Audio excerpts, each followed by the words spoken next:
Chuck Edwards put this out with his press release out. Have you read this? He goes through all the things that are not true about the Hurricane Helene response. The first thing he debunks.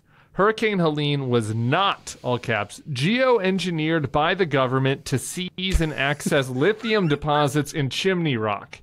A Republican congressman thinks...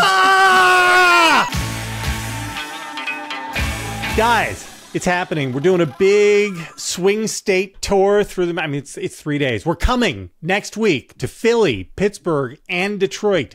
There'll be the three of us, plus basically not the whole cast of the Bulwark, but a ton of our Bulwark friends. We're going to be having a great time. We're doing shows. Get your tickets now.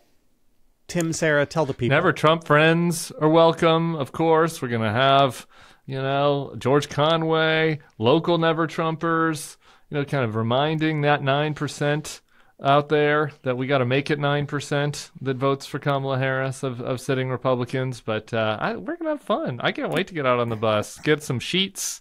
Yeah, when people are when you have anxiety like this, right? When you're this close to the election, it's going to make us all feel better to be together, right? We're going to our Republican voters against Trump, we're getting on a bus, we're going to do a bus tour, we're traveling around Pennsylvania, and so we're going to stop there at the Bulwark events, and we'll interview some of the Republican voters against Trump. We'll have, a lot of special guests, a lot of surprise guests. Going to be super fun. Come hang out. Let's all be together. Let's do this thing together. Bring it home. I've never been to Detroit. I've been to like almost every big city in America except for Detroit. It's so weird. I've been to the airport, but I've never actually been to Detroit. Detroit, Rock City. You're going to love it. Go to thebulwark.com/events. That's thebulwark.com/events. We'll also put a link to it in the bottom here. Guys, we'll see you there. The only way through is together. Let's do it. Hello, everyone. Welcome to The Next Level. I'm JVL here with my best friends, Sarah Longwell and Tim Miller of The Bulwark. Guys, yesterday, Bob Woodward did it again. Dropped some new reporting about Donald Trump and his big, beautiful relationship with Vladimir Putin. I can't tell whether I think the COVID tests sent to Russia with love for Vlad during the height of the pandemic is the best, because Vlad couldn't trust his own COVID tests, or if it's the fact that since leaving the White House, the former president of the United States has had a number of private conversations with the Russian dictator. Sarah? It's the latter. The latter. Oh, great. It was the former was worse for me. So make the pitch, Sarah. Yeah. I think the idea that Donald Trump has been conducting shadow diplomacy as a fake president with our greatest political enemy is bad. And the fact that he gave him COVID tests, I think, is like a short-term outrage thing, right? Like, it also, I gotta say, that part of it is that, and some of this, we'll talk about the focus groups I was just doing in Nevada. I think that bringing up COVID is just not a great... I don't think anybody wants to go back to... As a matter of strategy, yes. But I mean as a matter of actual personal moral outrage. Yeah. I still think it is... I think if I was going to get mad about something, right, the COVID tests are looking backwards. Even just forget strategically. Trump's relationship with Putin and the fact that he has been, conducting fake diplomacy. And it's not diplomacy. They're just buddies. They're just dictator buddies. If it was fake diplomacy, it would actually be better. Yeah. That doesn't appear to be what right. this That's is. like a nice term. It's just like him. Yeah, it's like, I don't know. He's probably giving him the nuclear secrets he was holding in his bathroom. It's unbelievable, Tim. Why would the COVID test be worse, Tim? I guess it just angers me more. The idea that Trump and Putin are talking is also an outrage. You made a very compelling point that the former president should not be doing shadow diplomacy with our greatest geopolitical foe, but also one that is actively attacking a Democratic ally during the time of these conversations. Like maybe if you told me if it was Marco Rubio or somebody like that, or another guy we'll be talking about at the end, if it was Dan Crenshaw that was having shadow conversations with Vladimir Putin, and the possibility was that he might be saying Vlad, let's dial it back. Like, let's push it back. I'm about to give the green light to Biden to really start lighting you up with some new weaponry. If that would still be bad and illegal, I think. But they're active. They're active office holders, unlike Donald Trump. Right. But like, this is, that is not what is happening here, right? Like, Donald Trump and Putin, the calls are not him trying to encourage Putin to do the right thing or dissuade asking his him. aides to leave the room. Yeah, so we can talk to Vlad in private. And the other thing is, like, the lack of pushback on this point. Like, Jason Miller's pushback in the article is like, well, I can't verify or deny. It's like, what? And, that some aide was like up to 7. We also don't really know. 7 was just a number that some aide threw out there. Could be more. Could be less. Like we just Trump is just doing rogue diplomacy with Putin. Again, I know I introduced the word diplomacy, but JVL's pointed out we should not call it diplomacy because that's not what it is. It's like it's a complete fake and probably is it legal? Because Trump's just like a citizen now who used to have full security clearance. Jimmy Carter used to do shadow diplomacy where he would like fly to some hot spot and talk, basically unauthorized by the current president and try to move the peace process along out of the goodness of his heart. That's not what this is. Okay, this is like espionage, maybe. This is basically espionage. Right. And who knows what the money is? There money associated with it? Like, there's just all of these questions and possibilities. You just don't know. Or is it just like Trump just likes calling them because he just needs a little ego hit because he loves Pootie so much. He loves the strong. And he wants the big tough guy to be like, "Oh, Donald, you're doing so great. We're going to get you back in there." Who the hell knows? Who the hell knows what they could be talking about? But the COVID thing is just, for me, just more viscerally angry because of like thinking about the context of the moment where this was happening. Like, there was a lot of uncertainty still, right? It's not now. It's then. I know nobody wants to go back and put your head in that place, but it's like there was uncertainty about how bad it was, how much worse it was going to get, how many people were dying, how whether we had enough tests, whether we had enough PPE. Like, all of this like stuff was actively happening. And it was a massive scandal for politicians who were taking tests and PPE and giving them to like friends and family. Like, this was a scandal that waylaid, I was going to say Mark Lazary, his kid, Alex Lazary, in the Wisconsin Senate race. There are other examples of this. Trump was taking the tests not for Melania's mom or something, but like for Putin. He's sending the test to Putin to suck up to him. At a moment where it's not like 2 tests, are the difference between life and death with people, but just like as a principle of the matter, given the place that we are in, like, it is just, it is without, you can't even think about a scandal of another president. It's like we're going back to Iran-Contra. Right? It's just like, what are you doing? Like, you're cutting a backroom deal with the bad guys during a deadly virus? Like, what? He was doing this at the same time that he was telling Americans it's not that bad. The virus is no big deal. Yeah. And that, you inject yourself with some bleach or you take some of the ivermectin. Go right away. And it'll just, you shine the lights on the abdomen and that just makes it all go away. And do you remember when he was like, I don't even think we should be doing more testing because I like the numbers where they are, right? If you don't test, you don't have any case. He's spinning all of this stuff for the actual citizens of America. But when it comes to his dictator friend, no, I know this stuff's bad. Yeah, here you go. We want to make sure to keep you there. Also, by the way, just as a side point, the American president wants Putin to die.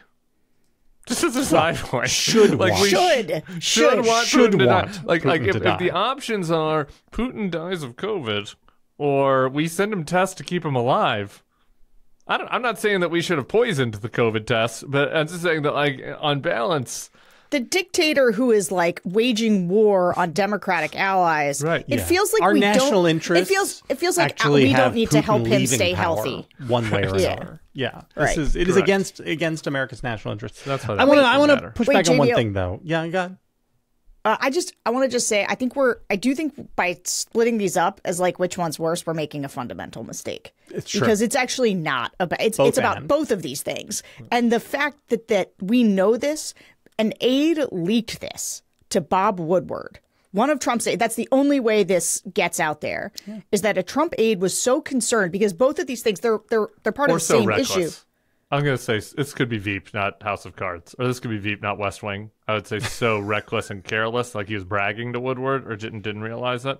I just want to throw that out there. Not that it was... That not maybe that it he wasn't was an like act of throwing a concern. flag. Yeah, not it was he was throwing a flag on the boss, but that he was bragging about it. Anyway, we don't know. I just you know what? It's a great point. But I guess the overall is just in totality, we understand a lot more about Trump's relationship with Putin, how close it is, how much they're back channeling, and that's why I go back to this moment where Putin endorsed Kamala Harris. And how much it reads like sort of a dumb joke between the two of them, or like a strategy, right? Like, oh, I'm going to endorse Harris, throw him off the scent that we're great best pals. It is just, he is good friends / wants to cuddle up with, or like somebody who is actively attacking and in a hot war. This is insane. We are underreacting. We're underreacting to how crazy this is. And I also want to throw to our neocon friends who keep falling back on the Iran side of this. It's because there's some legit criticisms about how the Obama and Biden administration handled Iran and coddled Iran. And Kamala gives this answer on 60 Minutes, which is cut weirdly, which is the most interesting thing she said about how Iran might be our biggest foe right now. And all of the, our friends in the Wall Street Journal commentary world is are very upset about this. And again, there were some legitimate criticisms about how they handled Iran, but Putin is funding Iran. Putin is funding. Iran is selling them drones, hand over fist, and giving weapons. You can't have both of these things. Yes. You can't be like the Democrats are really weak on Iran. Trump is really strong on Iran, but also Trump is back channeling and doing buddy and doing everything possible to prop up the regime that is weaponizing and funding Iran. It doesn't like that. They just want to elide that. That's not a real thing. All right, very quickly before we move on, yesterday in your little YouTube reaction video about this, Tim, Sam said something that immediately made me say, no, that's wrong. Okay, Sam said, can you imagine if people had found out about this in real time, the outrage, and it would have been this enormous scandal? And I just think, sure, for a day. I just think that this is a sign of how normalized we are, that even these stories that came out in Woodward, they'll be gone in 36 hours. Nobody's going to remember them. And we are so desensitized to everything that I submit to you that even if this stuff had come out absolutely contemporaneously, as the plane lands in Moscow, we find out from, the New York Times or the Washington Post that Trump has just done this, it wouldn't have hurt him. It would have been, just 24 hours of, and then we'd all move on to the next thing. We actually know that this is true because I don't know if you recall this, but Trump shipped a ton of PPE to China. I remember that. Yeah. Yeah. And it was a bit of a scandal for half a second. I remember because I remember us putting it in ads trying to make it stick. Yeah. And it was just one of those things where nailing Jello to a wall, this guy. Because it's so much. Yeah. It's the depressing part about this. I talked to Carville about this today, even because as it is even today, you couldn't even in good conscience tell the Harris campaign would be a good strategic move to really focus on this, right? Yeah, no. All right, so we got some polling out of the New York Times yesterday, which suggested that up to 9% of Republican-ish voters are going to defect to Kamala Harris. What do you guys make of this? And of all of it. And Sarah, you had some focus group stuff you wanted to talk about. Yeah. Before we get to Sarah's focus group, can I just weigh in because Sarah's doing the RVAT work, so I'm interested in her take. My short answer to this is, David Plouffe is not an idiot. And the Kamala Harris team is very focused on talking to this 3%, this 9%. I called it 3% because Biden got 6. She wants more. And so it's real. Like, it's not a fake thing. They wouldn't be having events with Liz Cheney. They wouldn't be putting resources into the ads. Kamala wouldn't be talking about how Iran is our biggest threat. Like, honestly, it is clear that they strategically think this group matters. I agree. I think it's the area for growth, for them. And I thought the Times poll was who knows, right? But it offered a very plausible global view of what was happening with the electorate, right? Where she is just doing even better than Biden among these high educated, older, former Republican types. She's losing ground with more working class types, particularly Hispanics. That's why you see, and particularly Cuban Hispanics. This is why you see the number in Florida being so bad. Number in Pennsylvania, good. There's another poll from Susquehanna out today that has that House race where Scott Perry losing, and that's kind of into Sarah's territory of Pennsylvania, getting out of the suburbs, even into the exurby suburbs. So I to me, that is kind of where the race is, and they know it, and it's important. I was thrilled to see this number because Tim points out, we've got kind of a 6% threshold. We know that 6% is where you get enough of these sort of center-right soft GOP voters to tip in a state like Pennsylvania, Michigan, Wisconsin. And if we can get to 9 or 10, and to Tim's point, in that Scott Perry district, in that Susquehanna poll, and even looking at Kamala Harris is drawing 92 or 94% of all the Democratic votes. It might even be 96%. She has consolidated. Trump's at 80. Right, which means, and obviously I run a group called Republican Voters Against Trump that is basically focused only on this. How do you peel off these voters? And what's interesting, what we have sort of decided, so it's not an academic exercise for us. It's a real political exercise of where do you put money, and we are doubling down in places like Pennsylvania, Michigan, Wisconsin. That is where she's doing the best. I'd be interested just real quick if anybody has takes on what they think the storm is going to do to North Carolina from a voting standpoint, how that shifts things. Because I think it might change the ball game for North Carolina, which really was sort of the campaign's fallback. It's their second path is built on North Carolina. With Nevada. That's right. Which I got to say, I just came back from there and did a bunch of swing voting groups, and I'm more worried about Nevada than I am Michigan or Wisconsin. But obviously, but right now we are moving much more into the rural areas of Pennsylvania or the exurban areas of Pennsylvania for two reasons. One, holding down, that's where Trump, puts, as JVL calls them, these Saddam Hussein type numbers, right? And so can you hold them down at all? And number two, probably the way you're going to hold them down is with white working class women who are sort of surprisingly open to Kamala Harris after voting for Trump, in most cases twice, partially because of reproductive rights and partially because they still just think Trump is too much of a jerk. It's funny how much in the swing voting groups, even for people who are doing some backsliding towards Trump, how universally loathed he is, right? And there are, I think, because I'll just say very quickly, in Nevada, there was the groups were very similar to swing voting groups we've been seeing just across the board, and we're doing a ton right now. And in just about every group, you get one or two people. So these are all people who voted for Trump in 2016, Biden in 2020. You'll get a couple people going back, one or two.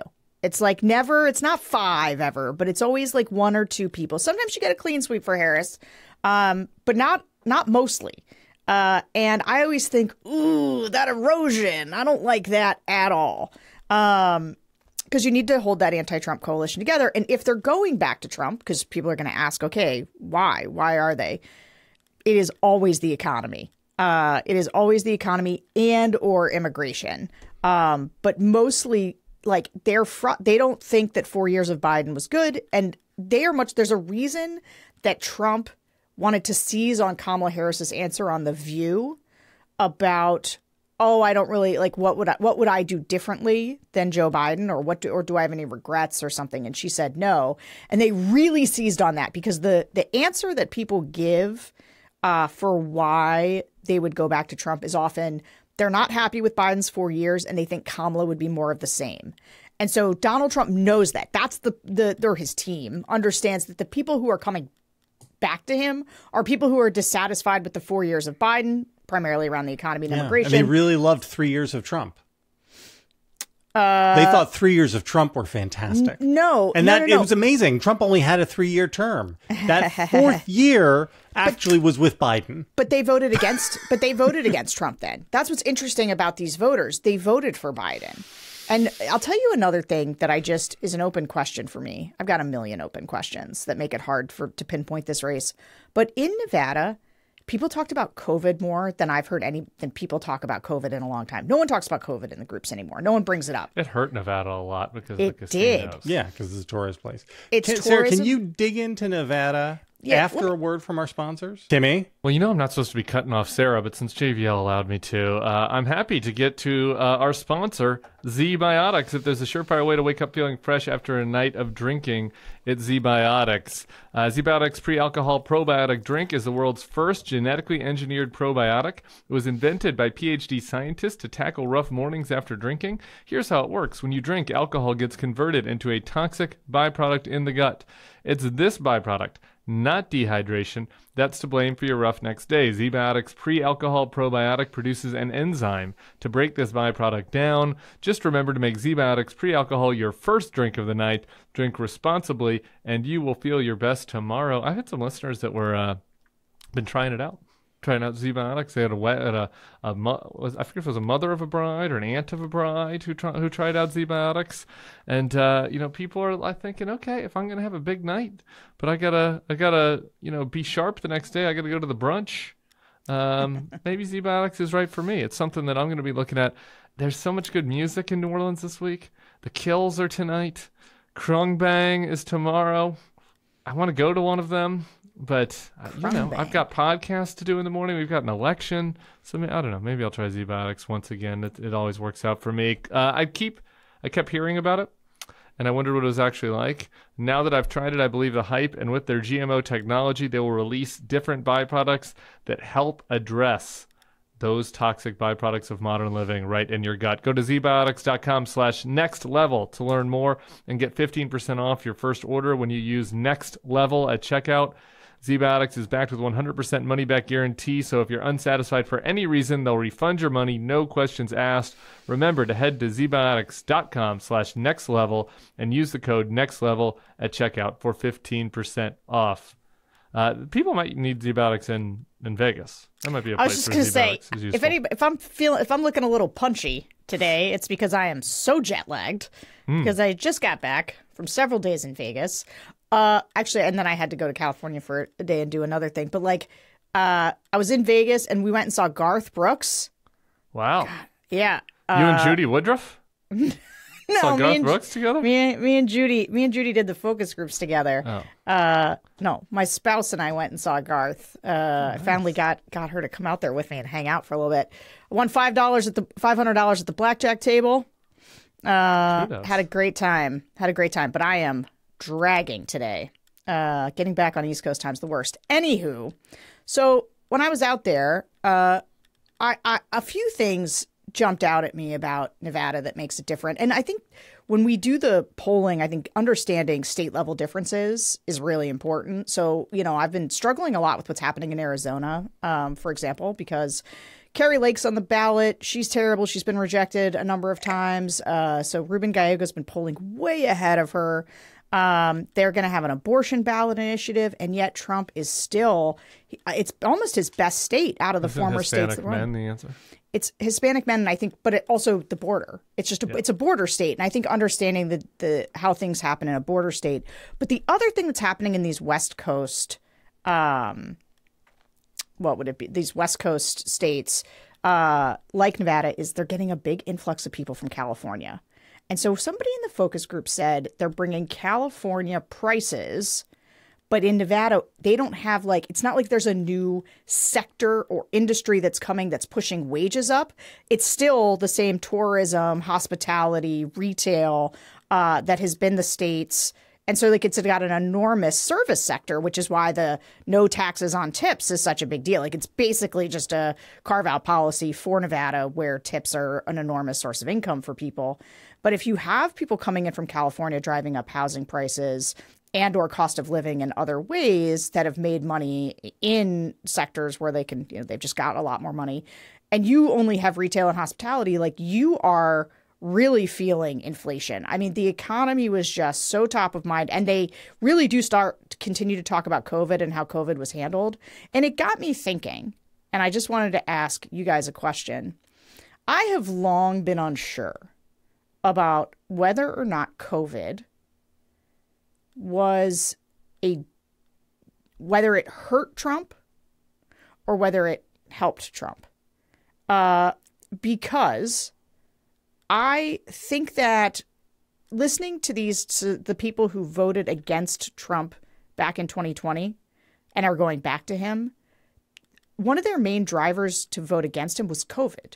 They just were like, I want out of this. This isn't going well. And they felt like he mishandled it. Yet they sort of want him back in part because of how they think Joe Biden has handled the border and the economy, and there's no more COVID crisis. At the time, I felt like COVID could have actually hurt Democrats more than people realized because people were so frustrated. They were down on the lockdowns. They didn't want any more masking. They were over it. But also, there's no doubt that was something that people wanted to turn the page on, and so it may have ushered Trump out. Do you think the absence of COVID now, I think we forget that 2020 wasn't a normal election. It was in COVID. Tons of changes to how people were voting happened. I mean, I think if you have to go back through 2021, 2022 and look at all the bills that were passed around voting, you have to kind of disaggregate ones that were simply returning it to its normal pandemic, which is not voter suppression, versus attempts at actually locking down voting in new ways. But anyway, what do you guys think? Is COVID, how is that? Is there any impact? Timothy? I think that it's very clear that it hurt Trump in 2020, but less the actual policies hurt Trump and just his craziness. Yeah. His crazy behavior at the press conferences and all that hurt him. Because most incumbents were helped by COVID around the world, and Trump was an outlier. But I think that as time has gone on, and JVL's written about this, which is why I was deferring, it might be mass psychosis or whatever, but people now reflect back on COVID, and they do not look at the dead as the thing that was mishandled. They look at the fact that whatever, they had to wear masks is the thing that was mishandled, and I do think it's hurting. It's helping Republicans now. I mean, on the margins. I don't think it's obviously not the top issue in the election, but I do think in retrospect it's helping Republicans among certain demo voters. Yeah, I think it both hurt him and helped him, if that makes sense. Yeah, you think it's a wash. I think it's a wash. This is what I think. I think it was probably a wash. Yeah, I think it hurts him with a bunch of voters who would have wanted competent handling. But I think it helped him, again, bringing out his non-traditional... I mean, he increased his raw number of votes. Yeah, from 2016 to 2020. Just not his vote share. Yeah. And he was able to... The crazy behavior and all that helped him find new voters that he couldn't have found if he had just been a normal person handling a crisis. Because those are the types of people who show up for the black helicopters and stuff, right? I mean, he's finding... That was another funny... He's finding some very fine people. That was another funny Woodward reveal with Lindsey Graham, trying to tell Trump, being the people who think the earth is flat and that, I forget what we didn't land on the moon, you've got them. Okay, you've already got those people. Maybe start moving on to try to get to a different group. I enjoyed that hit from Lindsey Graham. Sarah, I had one more focus group question for you. Because the Arizona Senate number makes sense to me, actually. I just think it's very easy to understand why people would be for Ruben Gallego and Trump. It doesn't make sense to me personally, but I can imagine who that person is and what the demographic is. I can't possibly fathom why Jackie Rosen is winning by 12 points and Donald Trump is like and the presidential race is tied. And so I don't know if you asked about the Senate race there, but I did. I wonder if you have any insights into that. Yeah, so here's my biggest insight, and it actually was like something that really jumped out in both groups. I asked about the Senate race. I'm not sure. People were like, I'm not following it. They had a million, like, they knew less about their local election than they did about the national race. They had strong opinions. And so I was like, and there was sort of some like, I'm not sure they could have told me the name. I think she's up by as much as she is on name ID. Because I had a full, two full groups Sam Brown kind of thing of people going like, "Ooh, I got to do some research," and they're I actually think it's going to end up being much closer. As long as they go to the internet to do their research, it'll all turn out fine. Well, I mean, it depends on what research, but yeah, it was interesting in the second group. There was Sarah, we are fucked. This whole country is fucked. It doesn't matter what happens in this election. In the long haul, with these people, I don't know. I'm sorry, Sebastian, cut that. That's all very bad. The groups were we keep them smaller because we were taping for a TV show. So we had 7 people, and they both broke 5-2 for Kamala Harris. Actually, in the first group there was one guy who we couldn't pin down. So maybe 4-2. Was he in the 2 or the 5? He was in the 5, but then he kind of walked it back. Was like, no, I can't, decide. And then he kind of bounced around. Like he was one of these people who he was listening to the pro-Trump people talk and be like, you're making great points. And then he would listen to the anti-Trump people talk and be like, you're making great points too. I really don't know what to do. I mean, this is a hand grenade and this is an apple, and I just can't. They both look so good. Can I tell you, there was a guy. Throw the hand grenade at someone you hate, though. There was a really smart guy in the second group. He was for Trump.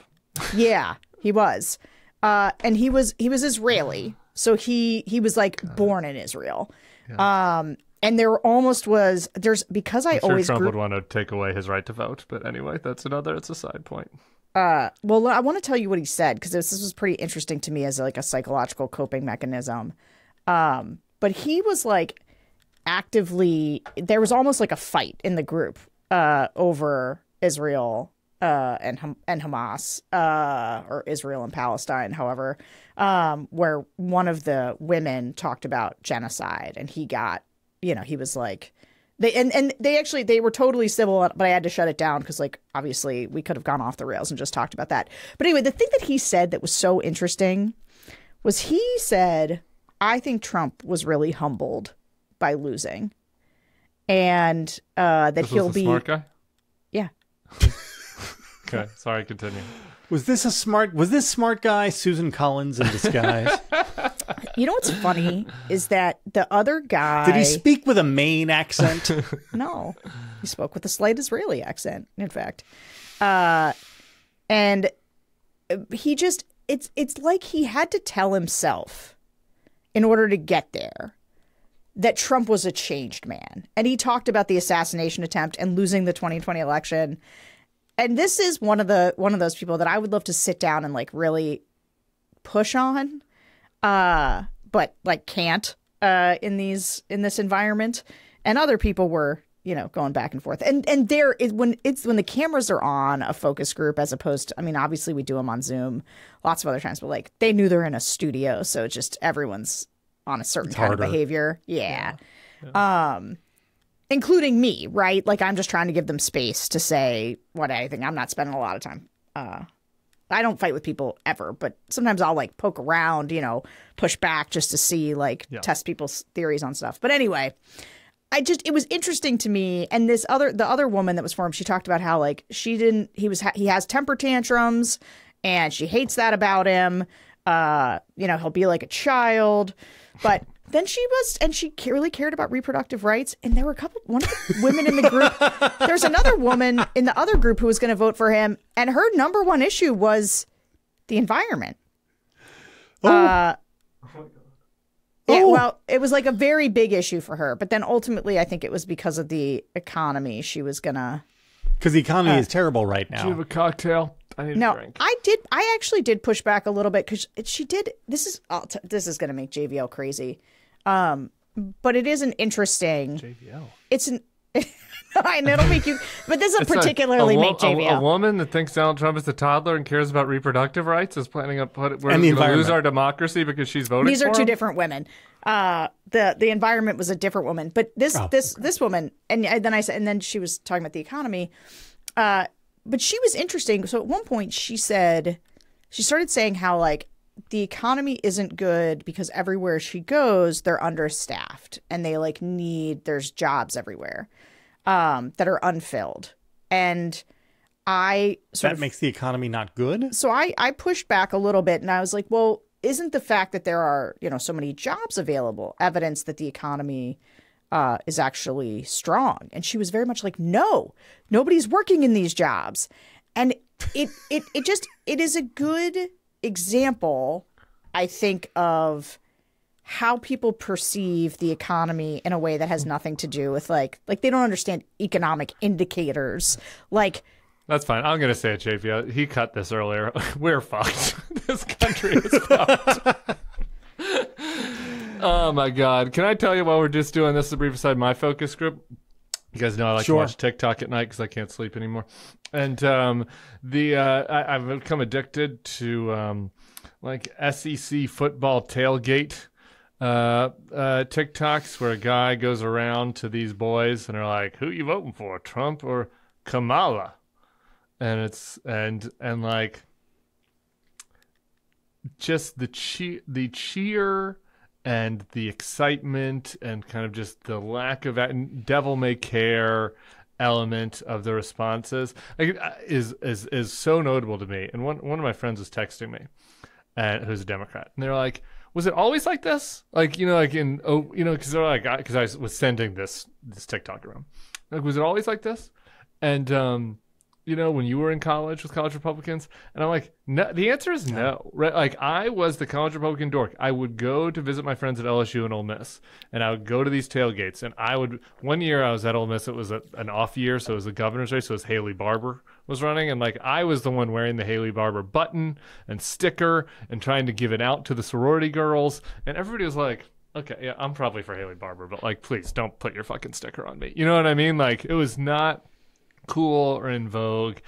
And anyway, I just like, that is an alarming. And you know why they're like trend. this now, Tim? Why? Because they like all of the stuff that we hate. They like the cat eating stuff. That's I mean, and this is why this is the future of the Republican Party. Because the stuff that the good Republicans of the world tisk about is actually the secret sauce. Yeah. For some, not in these focus groups, I gotta say. Like, I think for Tim's people, that's fair. There was a not guy. Not for the swing voters. Like, you would actually, if you watched this group, there was like a dude here. He was probably almost 70, or maybe he's just like he's in his 60s, and and he was a Republican. He identified as a Republican, and he kind of sat there, and he had this. He's like a kind of a grumbly way or whatever, and he was like. He was going to vote for Kamala Harris, and he just thought he kept bringing up the pet eating and being like, "This is horrible. Look what he's doing to these poor people." And so I actually, when I listen to these people, did you tell him, "Sir, calm down. Even the Ohio governor, Mike DeWine, thinks it's not that bad, and that he could still vote for Donald Trump"? I sure didn't. I like doing these in person though, because you just get certain physical things from people that you don't get in the Zoom focus groups. And like, that guy was interesting to me because you could see how much he like was kind of an old school Republican. And it's why Kamala Harris continues, like, her best performing right now is these sort of college educated suburban voters, but it's also just like old white voters. Like, she is the demographic that I was worried that she would fall with has actually been her strongest performing, which is why I continue to be optimistic based on the fact that Pennsylvania, Michigan, Wisconsin, and Nebraska too are just filled with old white people. And they're the ones who just look at this stuff because they were responsible Republicans. It's why he's underperforming. It's why this 9% is there. And the people who Trump is getting in the focus groups are actually more like they're not very tapped in politically. They're not even particularly partisan Republicans. They're just mad at Joe. They blame Joe Biden for what they see. And they all talk at JVL.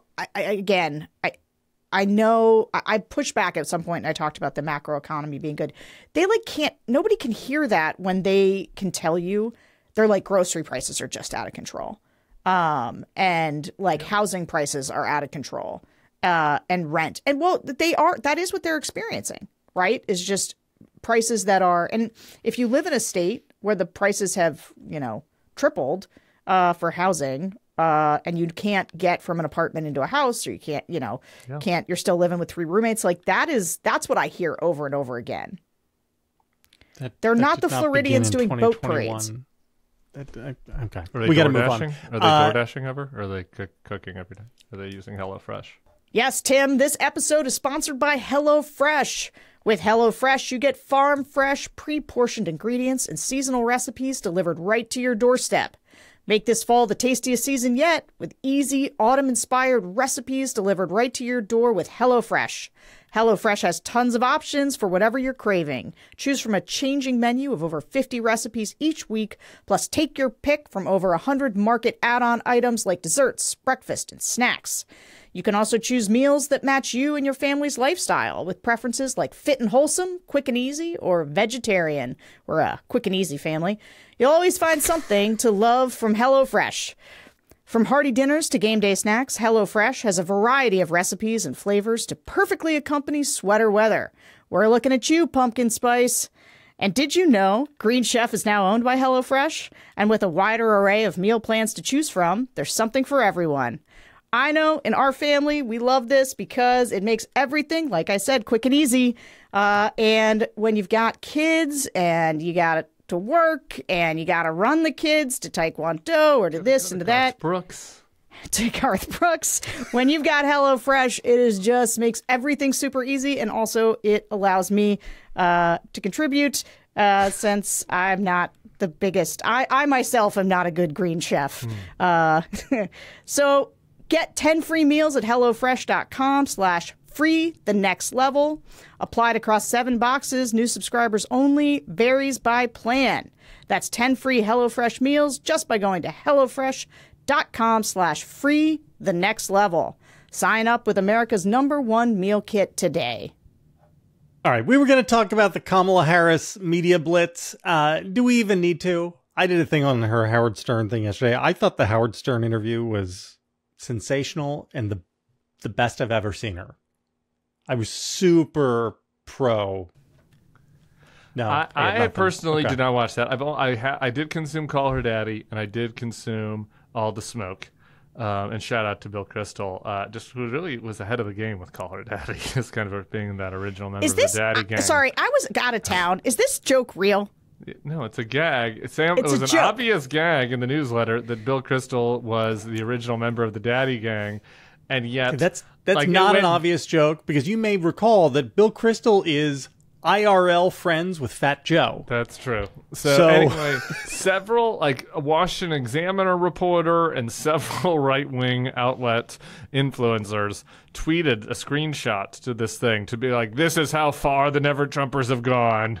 Bill Kristol is a Daddy gang member. They have no principles. They don't care about Americans, cultural traditional values. Irving Kristol, I literally saw an Irving Kristol is rolling in his grave tweet to this. It's like, people, take a breath. It's a joke. Anyway, where was I? I watched both of those, and she was great in both of those. So I'm not surprised she was great in Howard Stern. They should do 100 of them. And my only complaint about all this is that everybody continues to talk about it as if it's like 2008. And there's a strategic question: should she do Call Her Daddy? Should she do basketball podcast? Obviously she should do it. This is how you reach people. It's 2024. Just do it. I don't need everybody. She's an attractive human being. She's good, and she's natural in these settings. People will like what she is. So they should just do more. All of the things. Yeah. Sometimes I'm on the internet or listening to another competitor podcast, and I feel like I'm back at the Glover Park Group, and we're in a brainstorm about what we should do with our client and what interview is best aligned with their brand. And it's like, everybody doesn't need to be a PR specialist. You should just do all of them. More is more, as Sarah knows. So that's my take on this. She's been great. And the fact that we're not going to pick apart the individual interviews is evidence of why you do lots of them. Because then suddenly people are just like, I don't know, she's doing lots of stuff. And like, as long as she's getting out of them without like saying we're going to, bomb Iran, like, they mostly don't make news. She did have one bad answer on The View. It was the not distancing from Biden. Yeah. Yeah. Yeah, that's it. Yeah. But it's not a huge if she had thing, said she would have like, done something different, that also would have been a bad answer. No, though. it's Right. easy. This is media training. Sarah and I know this. It's like, what would you have done differently than Biden? I reject your question. I'll talk about something I would do differently prospectively. Yeah. Like, for It's all about being example, I've got a forward-looking. plan to build 3 million new homes. That's something that we would like to do different. It's just like, just have an answer. Like, Fair enough. That's not that hard. But All right, anyway, so, besides that, that's a nitpick. Sorry, Sarah, I interrupted you. Do you have any other thoughts on that? No. Did I steal your thunder? No, you're good.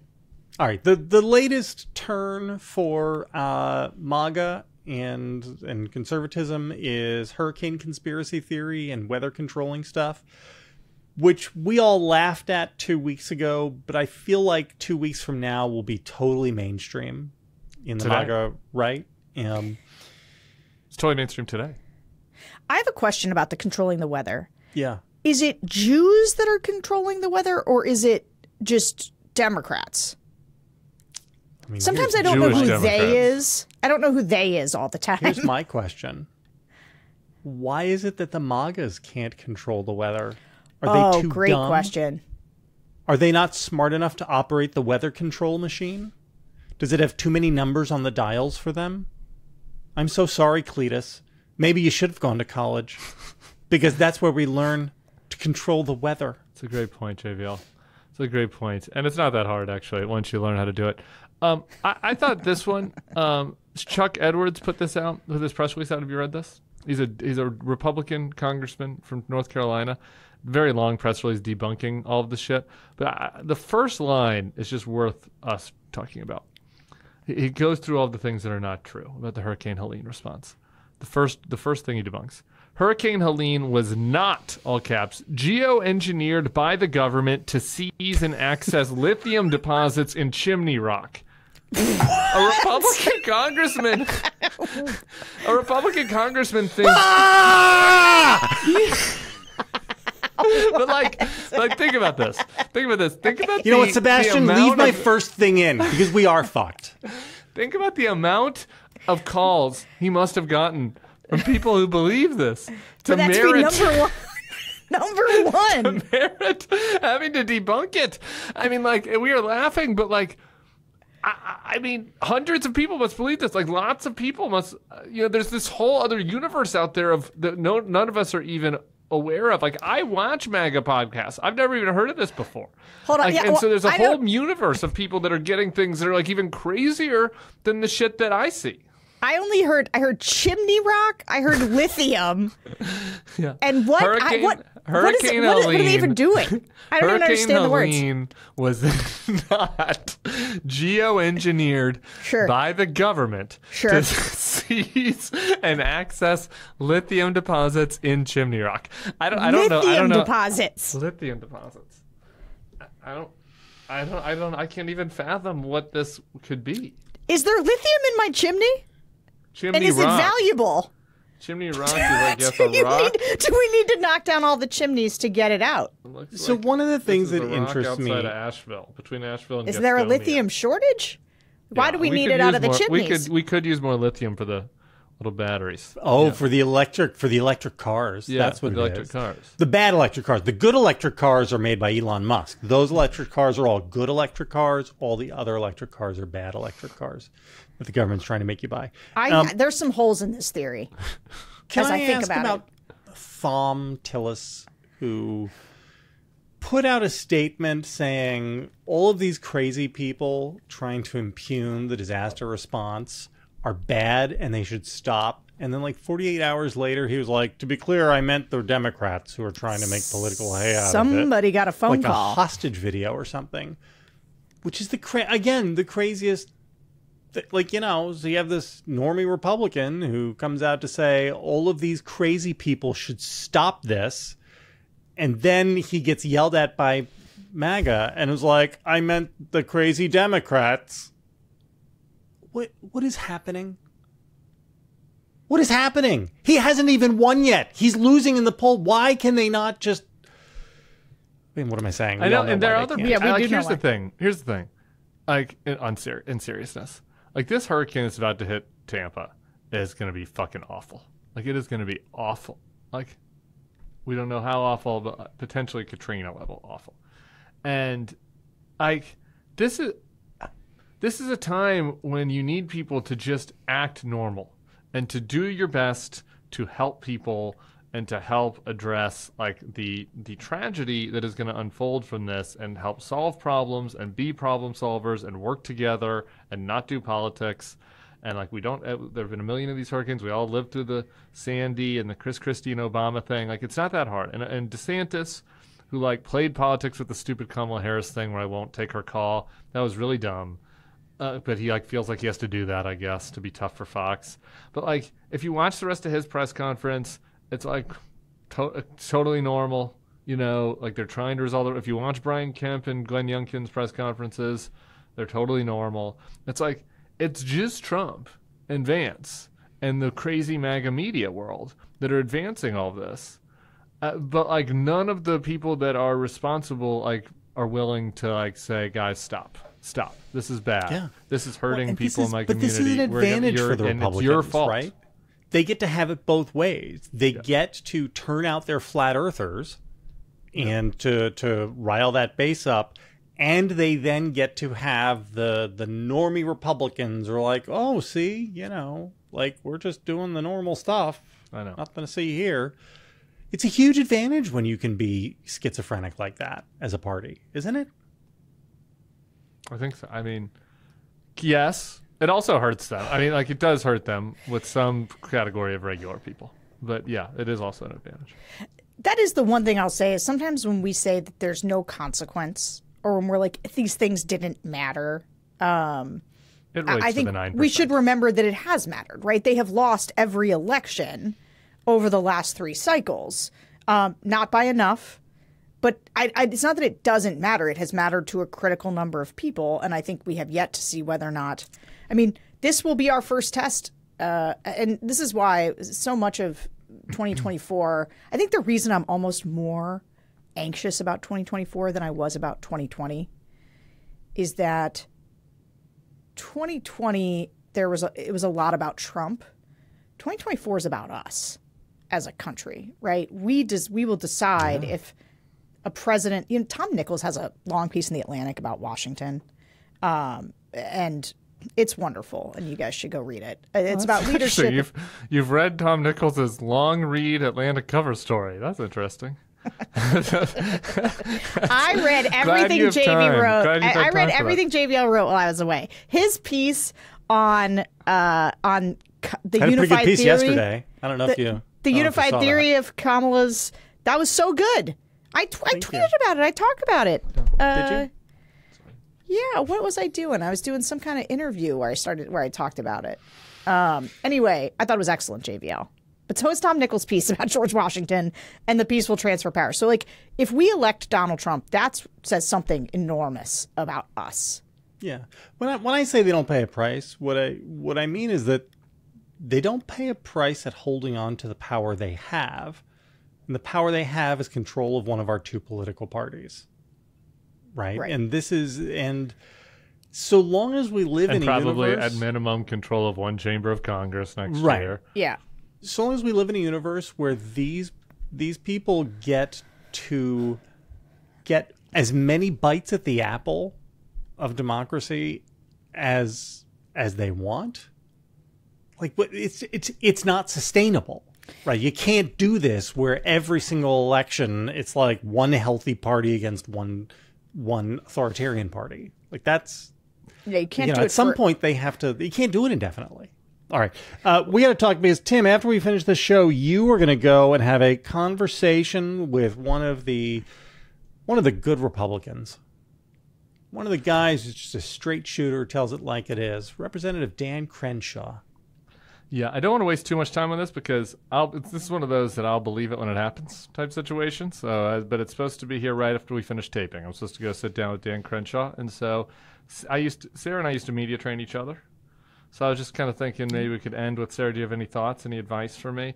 I think my biggest worry about myself when I reflected, it's on Piers Morgan again.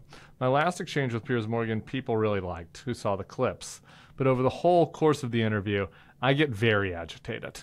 Oh, yeah. And Crenshaw is chill. Crenshaw is almost to the point of nihilism at times. Yes. Like when I've watched some of his other interviews where he's like, how could you get so riled up about this stupid lie that Donald Trump's telling? It's not a big deal.